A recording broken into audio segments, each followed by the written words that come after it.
तो ये पोइट्री उन लोगों के लिए है जब दो लोग एक रिश्ते में होते हैं तो उनमें से एक हमेशा दूसरे की गलती को माफ़ कर देता है और खुद को समझाता रहता है कि आज नहीं तो कल वो समझ ही जाएगा।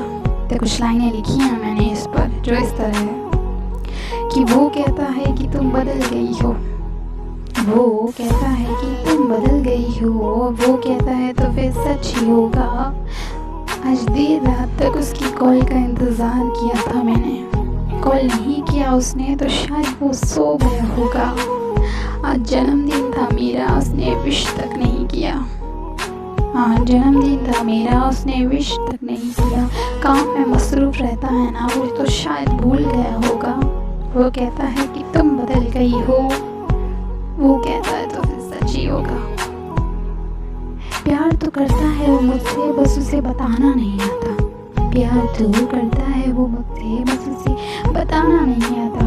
बताने की कोशिश की होगी उसने, शायद वो अल्फाज़ों में उलझ कर रह गया होगा।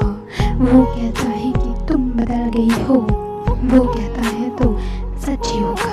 मेरा नहीं है वो, अब किसी और का हो चुका है। ये जानती हूँ मैं कि वो मेरा नहीं है, किसी और का हो चुका है। क्या ये जानकर भी मुझे दर्द नहीं हुआ होगा।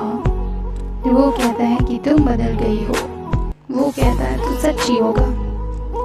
आज मैंने उसे कॉल किया और उसने काट दिया। आज फिर मैंने उसे कॉल किया और उसने काट दिया। अरे यूँ ही नहीं काटा होगा उसने, शायद कोई आसपास होगा।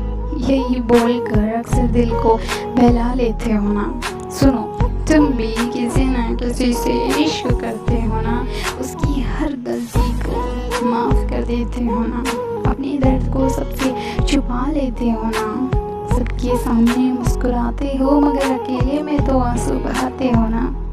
तो छोड़ दो खुद को ये समझाना, तो छोड़ दो खुद को ये समझाना, क्योंकि वो तुम्हारे जज्बात नहीं समझता, क्योंकि वो तुम्हारे जज्बात नहीं समझता तो तुमसे प्यार भी नहीं होगा। तुम्हारी कहीं किसी भी बात पर उसे एतबार नहीं होगा।